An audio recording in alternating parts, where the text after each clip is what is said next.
Hello everyone, it's Skyfall Blind Dreamer here, and today we're going to talk about, honestly, my favorite lucid dreaming technique. This is something I rave about, I talk about this all the time. Everyone knows I'm mild all the way, I mild every day. Mild is my favorite lucid dreaming technique by far. It's one I do consistently every single day. It is one I enjoy doing, it is one I always recommend to people. In fact, it still remains the only technique that I've bothered to write a guide on. I mean, mild just is something I love and enjoy doing and something I've been practicing and refining over the course of many months. So today I'm finally going to explain it to you guys in a video, and I hope you guys enjoy.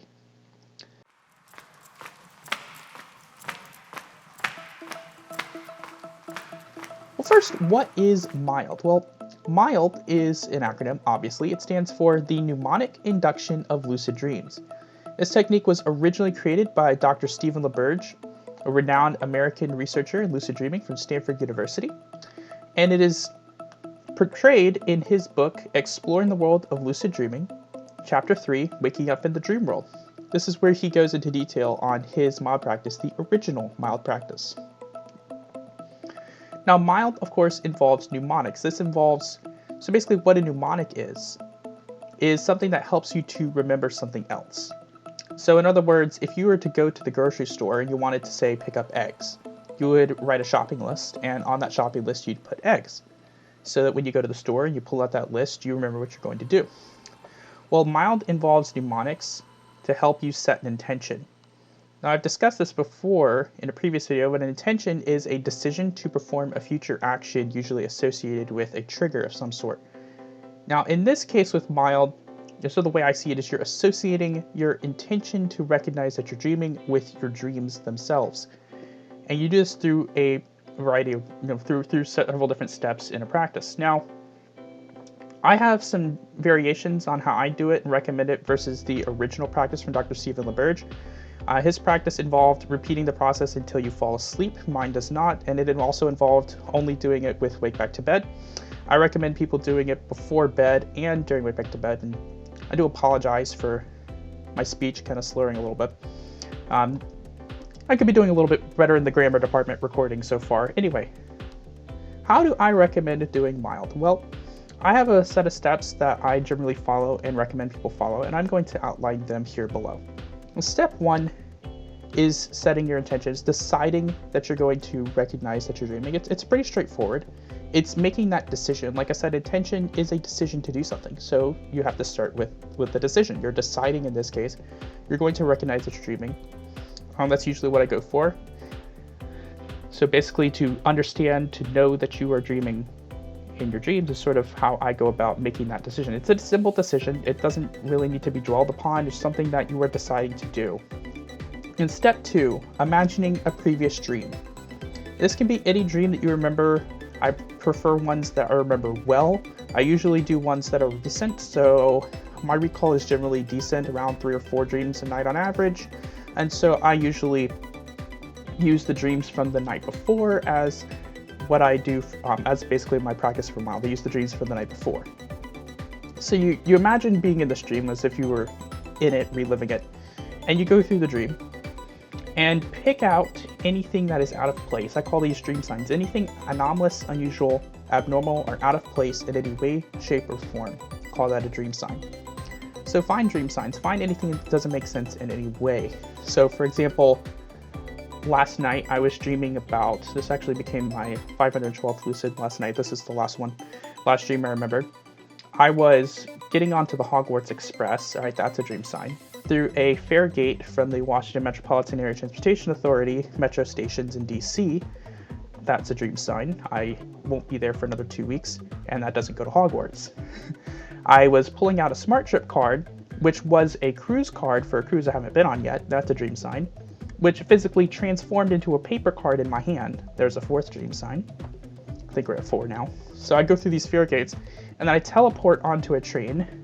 I don't think that's how you board trains in the modern world. Correct me if I'm wrong, but I don't think teleporting is how you go about getting on trains.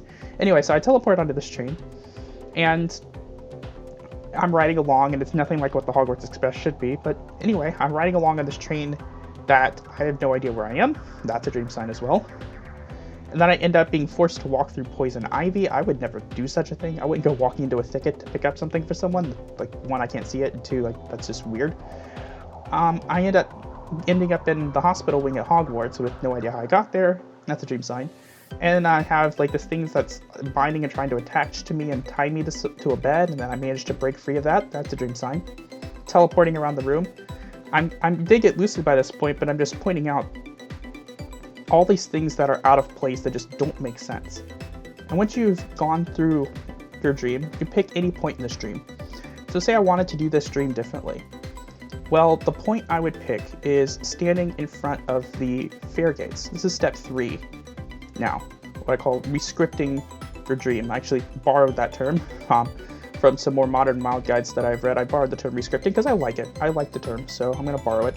Basically, imagine that you are getting lucid. You pick up any point in your dream that was a dream sign that you recognize preferably, and imagine that you actually got lucid. So I'm going to pick the point where I'm standing in front of the fair gates.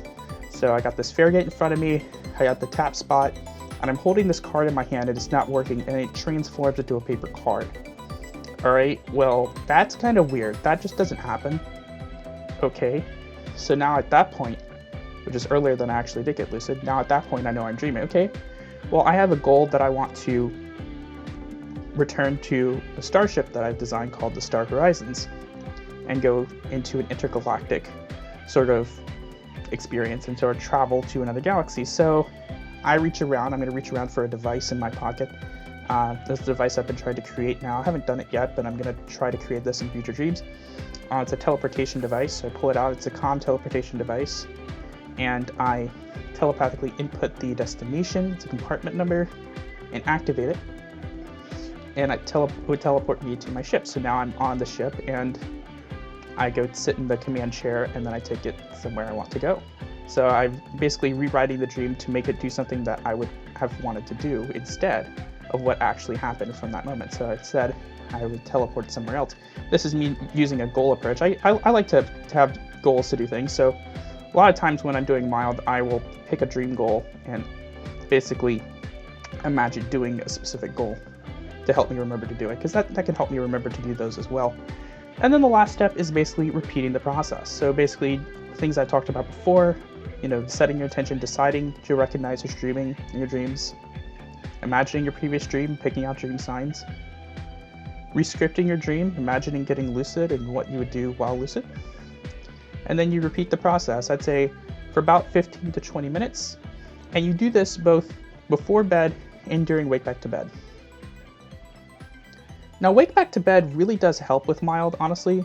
It helps with every technique, but basically, when you're waking up and you're interrupting your sleep in the middle of the night, 1, you're increasing your awareness when you do this, and 2, you're giving yourself an opportunity to perform techniques or to repeat techniques, and then 3, when you're setting intentions multiple times or you're doing it during wake back to bed, it's likely going to have more of an effect. And so I generally recommend people, if they can, to do wake back to beds when they're doing mild, or when they do any method, actually, because it's helpful. Well, thank you everyone for watching. I do hope you enjoyed this video, and don't forget that if you did enjoy this video, please leave me a like, and if you're not subscribed to Skyfall Blind Dreamer, you may do so with the subscribe button, turn on notifications there as well. I also am on 2 Lucid Dreaming Discord community servers, the Omni Lucid server and the Dream Cafe server, both linked in the description below. Thank you all for watching, and I hope you have a pleasant day.